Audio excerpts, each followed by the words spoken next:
Okay, magandang hapon po sa ating lahat at dito po tayo nagva-vlog sa ating sasakyan.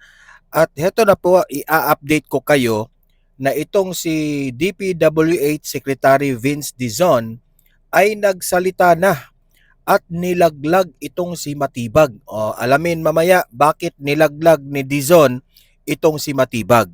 Pangalawa nating pag-uusapan ay etong update kay Mima Alicia, itong BBM vlogger. Ang tunay na nangyari sa investigasyon ni Mima Alicia. Ano ba ang dahilan sa kanyang pagka-gurgur? Okay, dito natin yan malalaman.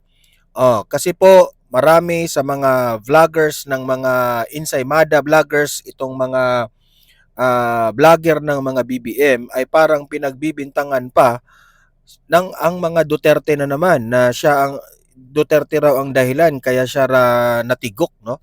Yan, malalaman natin yan mamaya kasi may update na po sa mainstream media sa investigasyon ng kapulisan, okay? At last but not the least na ating pag-uusapan, alam naman po natin na itong si Senator Alan Peter Cayetano, meron po siyang ibinunyag at ibinuking patungkol po kay Senator Ping Lacson. Okay? So pakinggan po natin ang pahayag ni Senator Ping Lacson sa kanyang resback, no? Gaano ba katotoo itong mga korap ka rin daw eh. Di umano ha, yan ang sabi nila.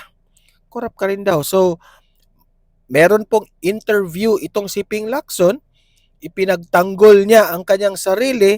Tingnan natin, magre-react tayo niyan. Okay? Pero bago ang lahat, bago natin pag-uusapan itong ating mga importanteng itatalakay natin, no? Help me po muna na i-like at saka i-share itong video natin para kakalat ito sa taong bayan. At sa mga hindi pa nakasubscribe dito sa Donmar TV, mag-subscribe na po kayo kasi libre lang po ang mag-subscribe sa YouTube. Walang bayad yan. Updated pa kayo sa ating mga trending na mga balita. Okay? Mamaya, meron pong update sa impeachment. Merong impeachment hearing mamaya, no? Sa pangalawa kong vlog ay ipapakita ko yan. Pero for now, ito muna, i-update ko kayo muna sa mga trending na mga issues, okay? Unahin muna natin itong kay Vince Dizon. Bakit nilaglag ni Vince Dizon itong si Matibag? Patungkol po ito sa issue sa ginawa ni Matibag tungkol kay Senator Alan Peter Cayetano at ni Pia Cayetano, itong magkapatid. Ito po ay may kinaugnayan patungkol po sa Southeast Asian Games na sports complex na di umano unliquidated raw.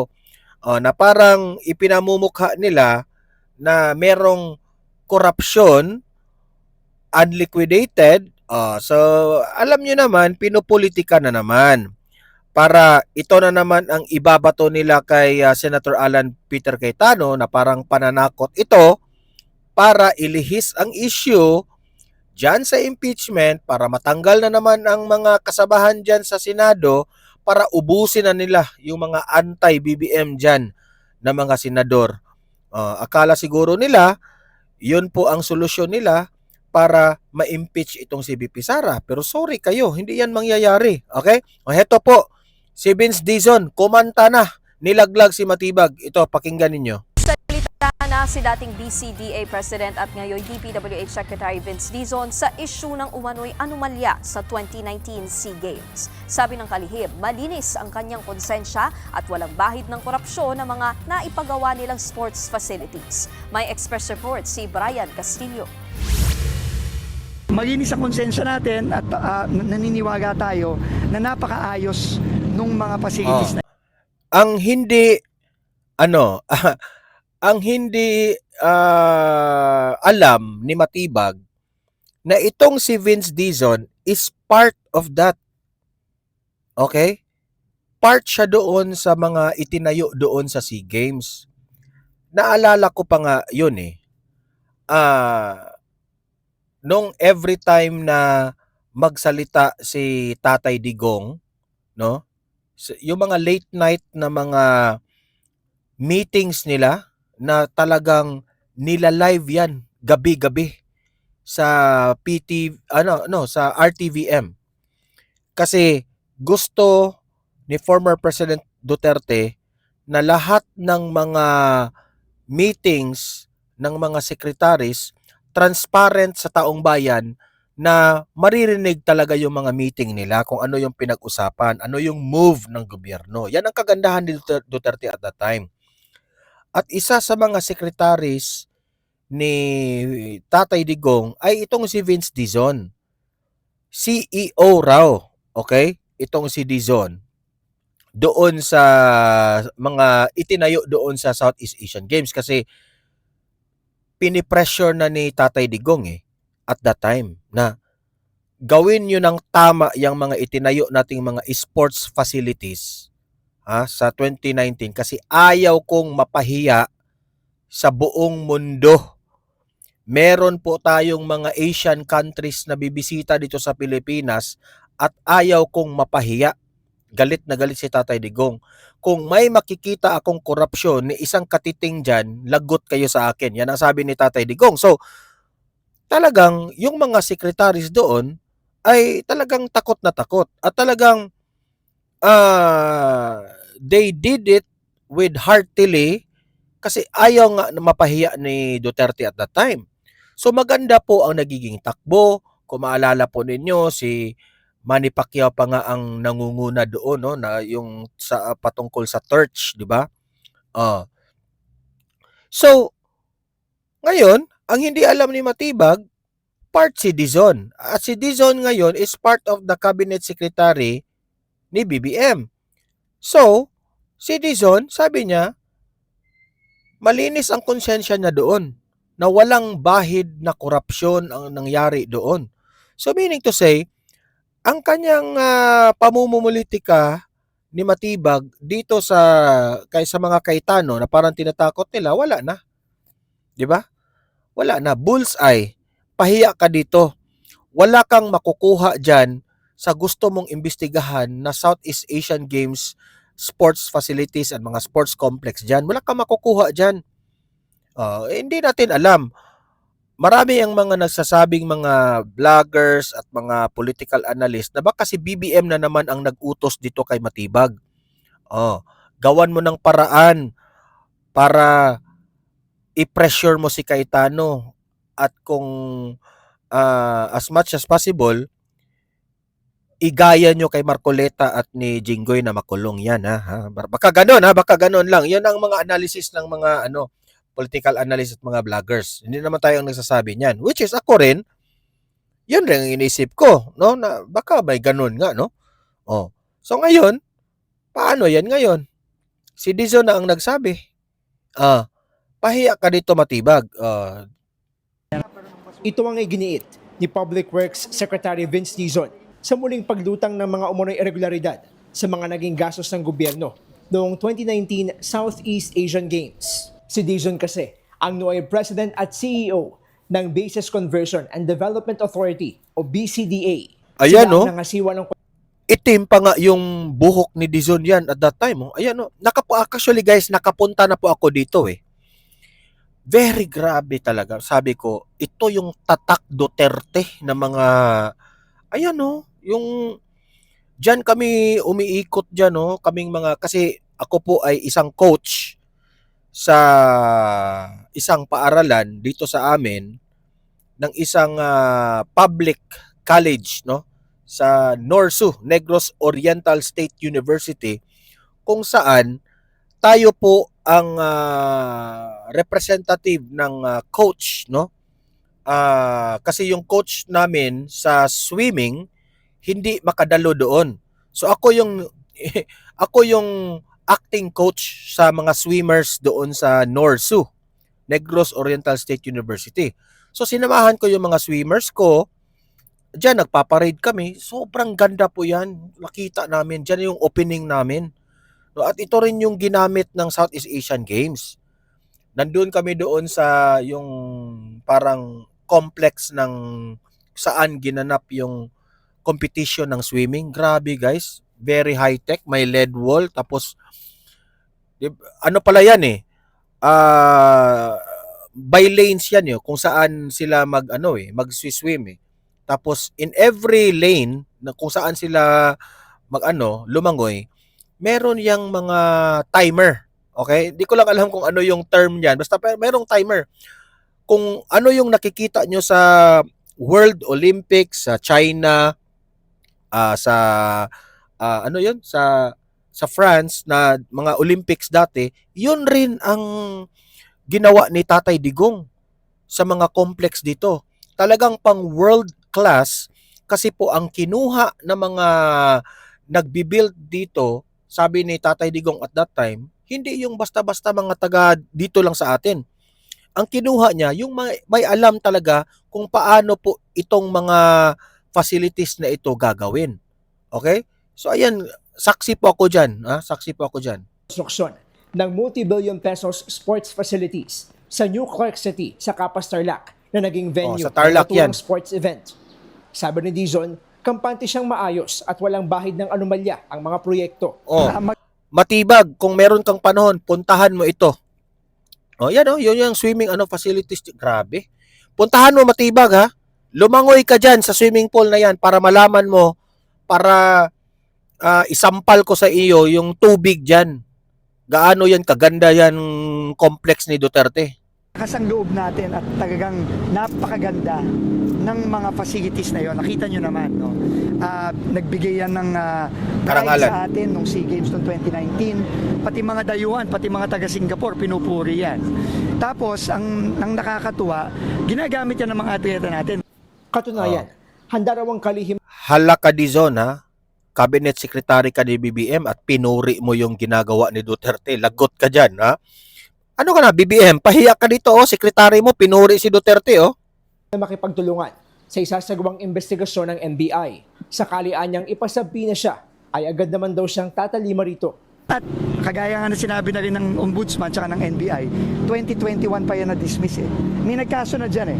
Laban sa akin, laban sa iba't ibang mga opisyales, pero na-dismiss na yan December 2021 pa. So, ano tayo, kampante tayo dyan? Si Drilon ang niyan natin. Inimbestigahan Sinabi ito ng kalihim, kasabay ng kanyang inspeksyon. Hindi umubra yung pinaimbestigahan ni Drilon ito hindi umubra. Kaninang madaling araw, sa isinasagawang Phase 2 ng EDSA Rehabilitation Project.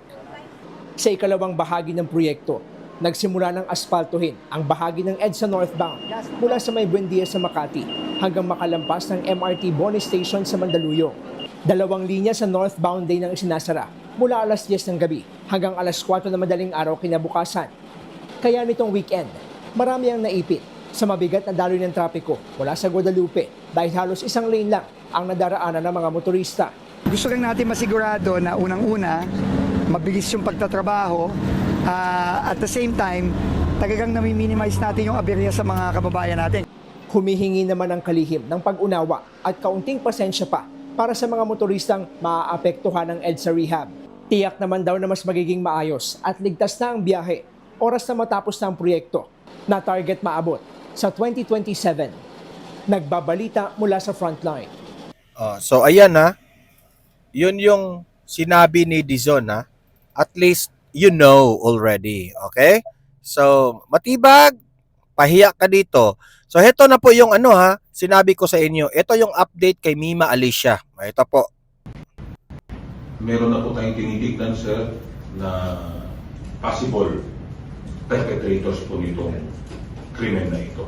Wag lang po sana natin pangunahan. We all want an early resolution ng kaso na ito to bring justice po sa family ng victim. Ilan yun, sir? Yung possible perpetrator? Number na. As of now, ay 2 nga po according to the Northern Police System. Sir, meron ako tayo tinitingnan ng angulo dito sa pagtatay.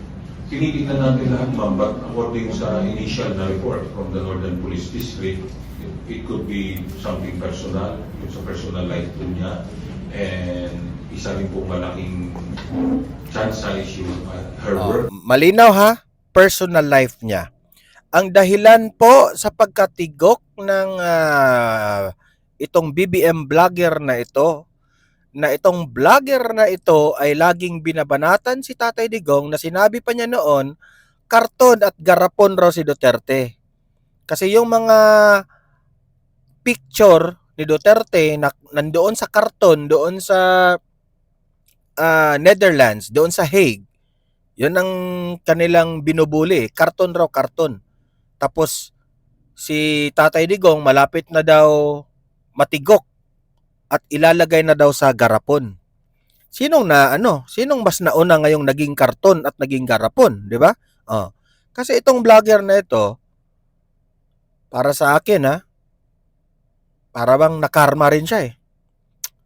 Nakarma rin siya kasi yan talaga, wag natin pangunahan kasi yung Panginoon. Alam kong galit kayo kay Tatay Digong, pero wag namang yung ganung mga banat ninyo, di ba? Tingnan nyo ngayon, di kayo yung nauna, di ba? At kung ang mga ipinakalat ng itong mga kasamahan nitong si Mima Alicia at itong mga BBM vlogger na may kinaugnayan ito sa DDS, it will not help the justice of this vlogger. Okay? May problema po siya sa kanyang sariling personal life. So wag niyong i-connect diyan. Wag niyong i-connect. Okay? Kasi alam niyo itong si Mima Alicia, biktima rin ito sa administrasyon na ito. Nasaan na yung panawagan ninyo? Yung kay Duterte, yung war on drugs ni Duterte, walang magandang idinidulot yun eh. Tingnan nyo ngayon, anong nangyari kay Mima Alicia. Yan ang isa sa mga dahilan bakit siya natigok. Kasi if only si Tatay Digong o si BP Sara ang presidente ngayon, hindi yan matitigok. Tingnan nyo ngayon, nagsisulputan na naman itong mga pasaway na mga kriminal na ito. Diba? Yan ang sabi ko sa inyo. Kaya kayong mga BBM vlogger kayo, no? Kung napasa matino na utak ninyong hindi kayo taas ng pride dyan, no? Alam ninyo maganda yung ginawa ni Tatay Digong kasi pride kayo eh. Kasi kinontra na ninyo ang mga Duterte. Tingnan ninyo, nabiktima na rin yung sa mga kalokohan nitong mga kriminal na ito eh. Dapat yan, inuubos yan eh, yung mga panahon ni Tatay Digong eh. Tingnan nyo ngayon, pati kasamahan ninyo, nasama na. Baka sa bukas makalawa, meron na namang mga inosenteng vlogger, no? Napagtripan itong mga or related to being a vlogger. Ito po ang mga as of now ng medyo mas mga nakakaangat na possible reasons. Okay, so yun po ang update kay Mima Alicia. So at least naman alam ng kapulisan na it is all about her personal life. Ngayon naman, ito na po yung sinasabi ko na itong si Senator Ping Lacson ngayon ay ipinagtanggol niya ang kanyang sarili. May nakikita akong mga balita dito kay Lacson eh. May 150 million raw di umano na mga mansion ito. Grabe. Nung panahon na 2001, Chief PNP pa siya Magkano lang ang sweldo ng Chief PNP, di ba? Maliit lang, pero bakit may mansion ka ng worth 150 million? Binalita yan ng Philippine Star nung 2001, 2002. Kasi itong si Ping Lacson kasi mahilig magmalinis. So ngayon, itong mga ibinabato sa kanya, dapat niya itong sagutin. Huwag siyang magmamalinis. Ito na po, pakinggan natin itong si Lacson kung paano niya ipagtanggol ang kanyang sarili dito. Ito nga pong isa sa pinakamaingay na balita nitong weekend. Nag-send nga sa akin ng video itong aking partner. Sabi ko, uy, kakabugin na naman ito yung mga Netflix series na napapanood ko. Pero bukod pala doon sa sinend mo sa aking partner, meron pang isa. No? Yung kasama naman ni Senator Alan, yung kanyang ate, na nag-Facebook live din po silang dalawa. At medyo marami-rami po yung mga naging pahayag ni Senator Alan Peter Cayetano na hopefully isa-isa po nating mapasagot mismo kay Senator Ping Lacson. Isa po sa mga nabanggit niya, yung sinasabi na pagtaas daw ng net worth or salin nitong si Senator Ping. Meron din siya sinasabi, partner, na chief persecutor. Yun ang binabanggit niya dito kay Senator Ping, na hindi naman niya ito first time ginawa, something like that, na parang pag may nakakaaway daw, nakakaalita, nakapwa senador, medyo ganun daw ang ginagawa. Pinipersecute daw ang mga kapwa senador. At binabanggit din itong si Senator Alan na yung nangyayari ngayon sa kanya, ito rin daw ang ginawa ni Senator Ping at ng mga kasama niya kay Senator Rodante Marcoleta. Medyo madaming ibinahaging impormasyon, mga kapatid, na tingnan natin kung alin ba doon ang sasagutin ni Senator Ping. Pero habang inaantay natin siya, basahin ko na yung naging sagot niya. Meron siyang inilahad dito po sa X na po kung tawagin ngayon. Ipinost niya po ito sa kanyang X account. Ang sabi po dito ni Senator Ping Lacson, "Let me correct Senator Alan Cayetano's latest live selling on Facebook using wild insinuations and black propaganda against me. Hindi nagdoble ang net worth sa SALN ko in 2025 compared to 2022 when I left the Senate. Actually, more than 4 times ang increase at 244.9 million pesos compared to 58.7 million in 2022, the year I left government. Whatever money I have, I definitely earn legitimately through some real estate deals and other legitimate businesses with 2 other business partners as a private individual, and I paid 10.5 million pesos and 2.8 million pesos respectively as reflected in my ITRs. Unlike Senator Cayetano with 6.79 billion in budget insertions under the 2025 GAA. Wala akong insertions, aka pork barrel, since I became a senator. At lalong wala akong 25% kickback sa mga slow protection and other infra projects. I don't know about him, but I have consistently Tingnan lang refused natin. lobby monies in relation to my job as a legislator. Siyempre, And magdi-deny. yes, regarding Blue Ribbon hearings, wag siyang mainip. Meron ding ghost sa Taguig. At nasa linya na po ngayon, ito mismo, Senator Ping Lacson. Magandang umaga. Ito na sa Ping Lacson. DJ Chacha and Ted, magandang umaga sa atin lahat. Good morning, sir, and happy Monday. Yeah, happy Monday. Happy week ahead. Opo, yes, sir. Ito si Chacha. Yes, Senator Ping, dito na natin umpisahan. Kanina nabanggit ko nga po, isa sa mga issue na ni-raise po ni Senator Alan, tungkol po sa paglobo ng SALN nyo. Binanggit nyo na po na hindi yan doble, actually quadruple yung naging increase ng inyo pong SALN from 58.7 to 244.9 million. Para lang po mas malinaw sa publiko, inaamin nyo naman po na oo, naging quadruple siya, pero ano po ba, saan po nga ba ito galing? Para lang po mas malinaw. Para mas malinaw, nung nasa labas ako ng gobyerno, siyempre, wala ka naman masyadong ginagawa. So, nagkaroon kami ng isang real estate deal, na medyo malaki. May kasama akong 2 rito na kapartners ko. May real estate raw siya. Significant yung halaga na kinita namin. Katunayan, hindi pa nga tapos. Kayo nang humusga. Dahil, parang hulug-hulugan, inabot pa ng maraming problema. Wow! Yung nakabili. So, Aldo. hanggang ngayon, as we speak, meron pa kaming collectibles. Oo, so as a private Ang individual. in-emphasize ko lang dito, Yes DJ, po. kasi alam mo, I think I've said enough and even more, dahil sa sinagot ko. Dahil alam mo, pag inattack naman yung ating integridad, kailangan na magpaliwanag ka at sumagot ka rin. Kasi unfair naman yung magkakaroon ng insinuation, dumoble, wala naman masyadong maraming paliwanag. So ako na yung sumalo at Sa totoo lang, kasalanan rin ng taong bayan yung mga bumoto dito kay Lacson eh. Ayan, tuloy. Wala tayong magagawa dyan sa kanya. maliwanag na fake news yung kanya sinasabi dahil nanguhula siya, dumoble. Si Cayetano pa ngayon ang fake news. Hindi dumoble, nag-quadruple. Kasi ito naman, makikita naman sa aking income tax returns do sa taxable years 2023 and 2024. Oo. Ang binayaran ko ng 2024 for the taxable year 2023, 10.5 million pesos.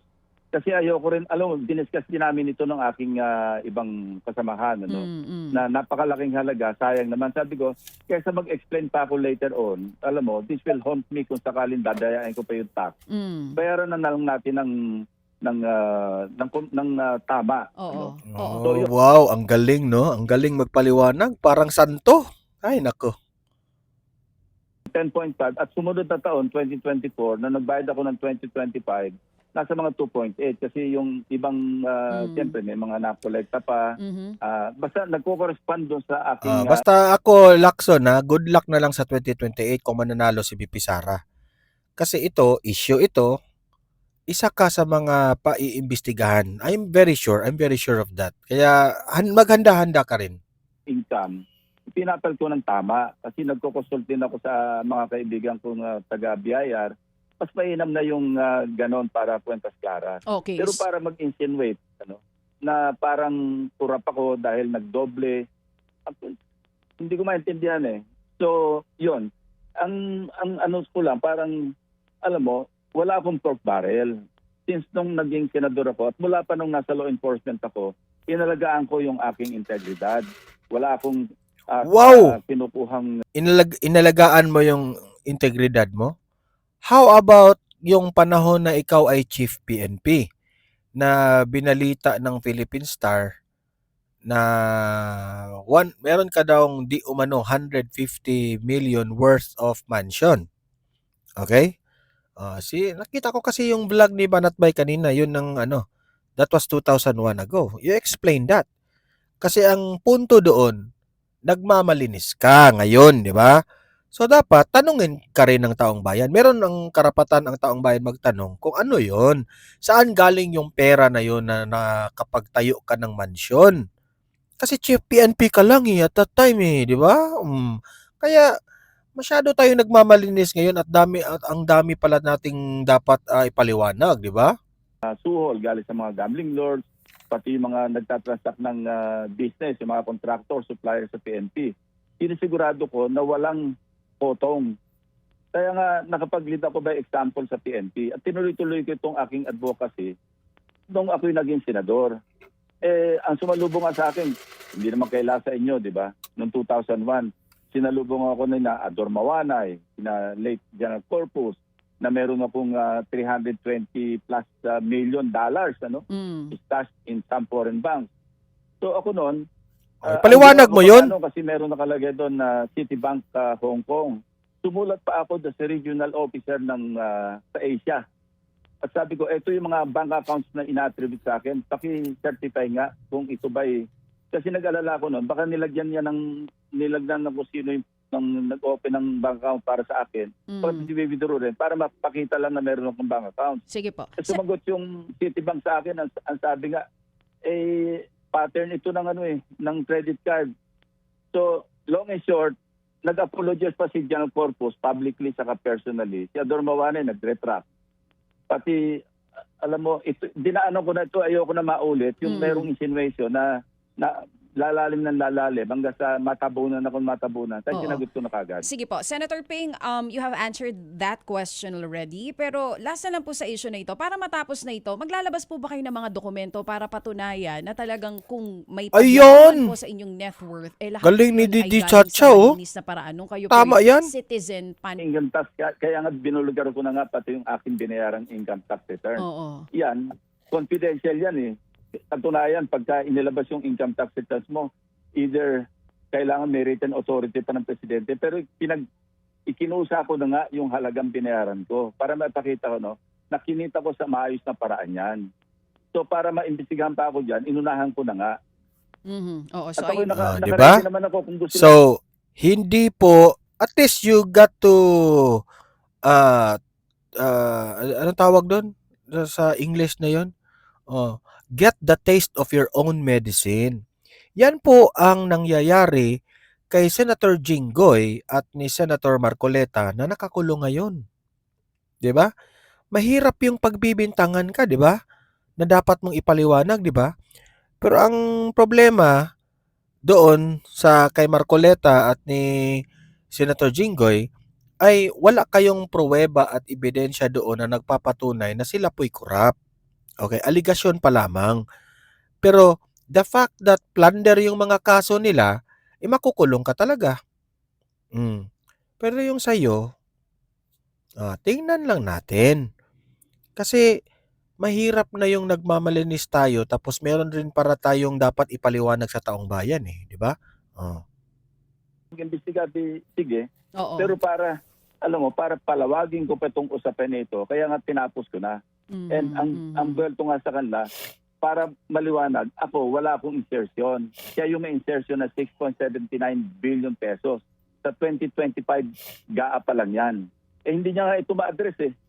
Ayaw niya nga sagutin eh. Dahil totoo, may record eh. Oo. Out of the 70 projects, doon sa 6.79 Yan ang trabaho ng Senado Pero wala ngayon, hindi magbatuhan na-implement. ng putik. Nasa mga 70 to 75 million. So ang na-implement niya, 6.715 billion. So saan, Yan, ano yung mga proyekto? Diba? Yun ang aming Rumesbak rin siya, may ibinabato rin siya. Kino-question siya dito sa issue niya, o babato rin siya ng issue, di ba? O ganyan yung typical na mga pasaway na mga politicians. Binabato ka nga ng issue, ikaw rin, bumabato ka rin ng issue. Ay nako. pinag-aaralan ngayon. At may mga dokumento kami para maipakita, ito'y subject to validation of course. Pero may mga nakita kaming kung hindi man substandard, those projects sa Taguig. Ito yung aming pag-uukulan ng pansin niya. Kasi naghamon siya, well, I'll give it back to him. Oo. Senator Ping, sir, napapanood nyo ba itong mga live vlog na ito ni Senator Cayetano? Napapanood nyo ba mismo itong weekend, makailan ito? 3 yata ang kanyang live vlog at kayo po ang isa sa kanyang mga ini-starring. Hindi ko pinapanood, kaya lang yung isa kong staff, pag naman padalan ako ng summary, sabi ko ignore mo na lang yan kasi nasagot ko na. Huwag mo na ako papadalan para alam mo, hindi naman worth kasi karamihan nonsense eh. Name calling, insult, tapos nagdi-deviate sa issue, hindi naman talaga kino-confront yung mga issue. Kasi nasasaktan ka sa mga sinasabi ni Cayetano. Kasi binulgar ni Cayetano. Yan ang totoo, nasasaktan ka, di ba? At siya, walang ginawa ka lang kundi mang-insulto. At kung ano sinasabi, walang sense eh. So, from here on, Actually, hindi naman yan pang-iinsulto. Kung meron talagang pruweba si Cayetano, di ba?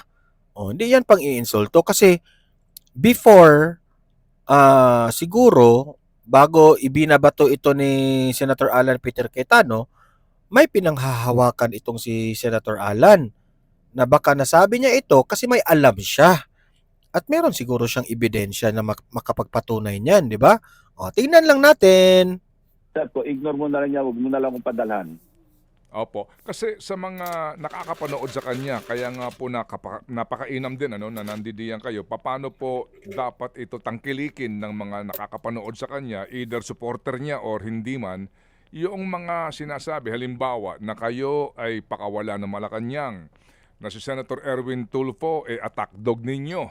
Alam niyo ho, yung masakit mang pakinggan, nakakairita, pero hindi ho ba bilang isang senador, public official, kami po ay obligado magtanong sa inyo ngayon, paano namin po ito dapat tanggapin ng mga nakakapanood rin dito po sa kanya mga sinasabing ito? Wala naman kasi pinag-uugutan, Ted eh. Alam naman natin na puro salita lang ito na walang basihan. Alam mo, pakawala ng Malacanang, ako nga nagbulgar doon, kaya nga nag-resign ito sinabunuan, kung sino-sino, amin na pangandaman. Sa akin nga Ikaw nagbulgar. Ang tanong, nakulong ba? Bakit itong mga bakit ang mga kapwa mo senador ang mga nakulong, yung mga kalaban niyo sa politika? Katawa-tawa ka naman, Ping Lacson? Ay nako. yun eh. Kung pakawala ako ng Malacanang, bakit dapat pinili? Tapos, Aminin mo na, tuta ka ng Malacanang, aminin mo na. Kayo ni BBM yung kasama doon sa rally? Sa rally pala, yung campaign? 'Di ba? Kayo 'yun. Magkasama kayo, may utang na loob ka ni BBM, kaya tuta ka ngayon ni BBM eh. 'Di ba? O hindi ka man tuta, aso ka ni BBM ngayon. niya pa yung lahat daw hindi ko naman nakaaway si Senator Chis Escudero. Hindi ko naman nakaaway si Senator Villanueva. Hindi ko nakaaway si Senator Tulfo. Pero tuturo niya, nag-iintriga siya para pag-away-awayin kami. So ayaw ko na nga siyang patulan kasi nga lumalawak yung usapin, naliligaw tayo o napapalayo tayo sa mga tunay na issues. Yung flood control, tutuloy yan. Nag-uusap kami ni Senator Tulfo, siya yung chairman ngayon. at ibibigay ko sa kanya yung mga dokumento at kung sino man yung mga resource person na pwedeng imbitahin. Ito lang issue ng flood control. Nabanggit niya na naman na kapag daw ho papunta na sa Malacanang yung issue, lumilihis na. May sinasabi Correct. siyang Bersamin Fund. Correct. Tama talaga yung ano mo. Tanong mo, Ted Filon. Kapag imbestiga sila ng imbestiga doon sa Blue Ribbon Committee, no? Kapag yung mga iniimbestigahan ng mga witness doon ay papunta na sa Malacanang yung usapin, nililihis. Yan ang problema mo, Lacson. O, tingnan natin kung anong sagot niya dito. Maganda yung tanong ni Ted Filon.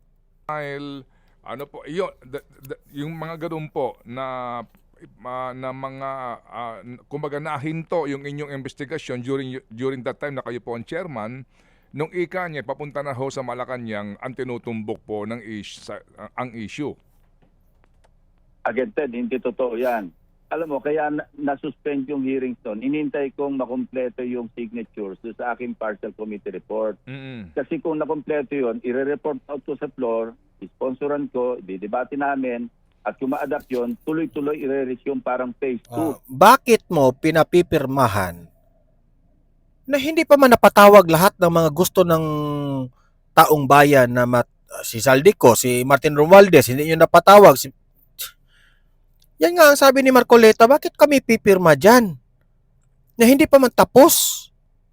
Kasi kung pipirma kami dyan at magawa-gawa kayo ng kung anong report ninyo dyan, na tapos na ito, bla bla bla, kaya hindi sila pumirma doon at that time ikaw rin, marunong ka rin Kasi natapos na yung phase 1, napakarami, natambakan na kami ng mga information, marami na napila ng kaso. Kaya ang ginawa ko nga, kahit na i-report ko sa floor, pinadala ko na lamang sa ombudsman.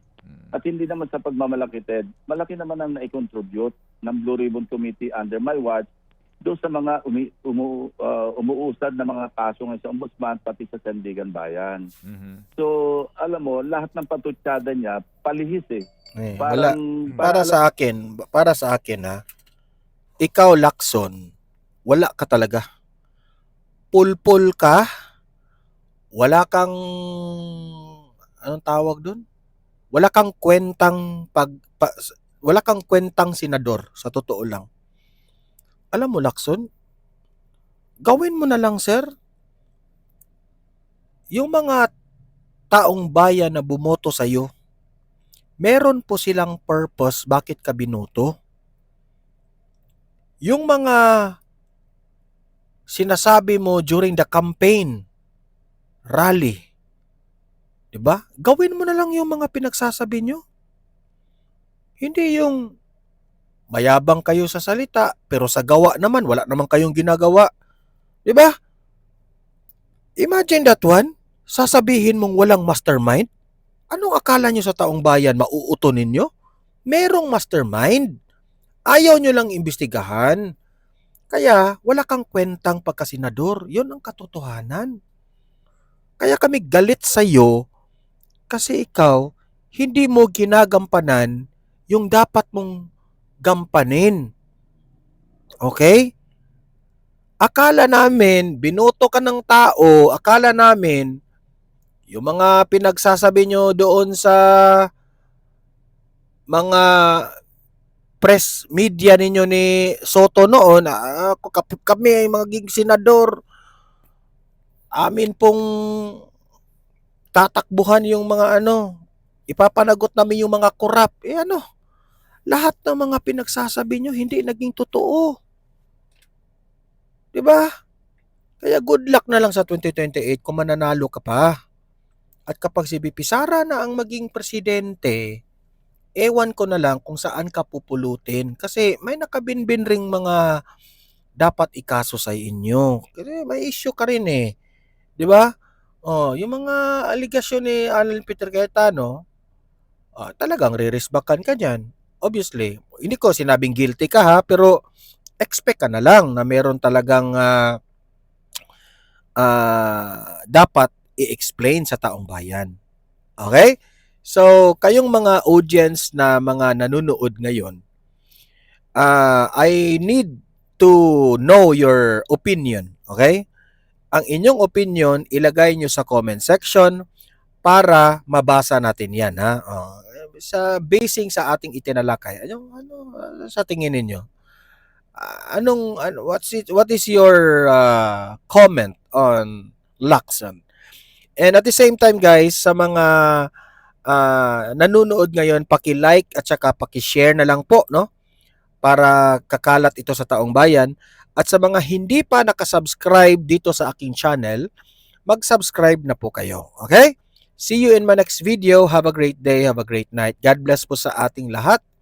Mabuhay ang Pilipinas and God save the Philippines. Bye-bye.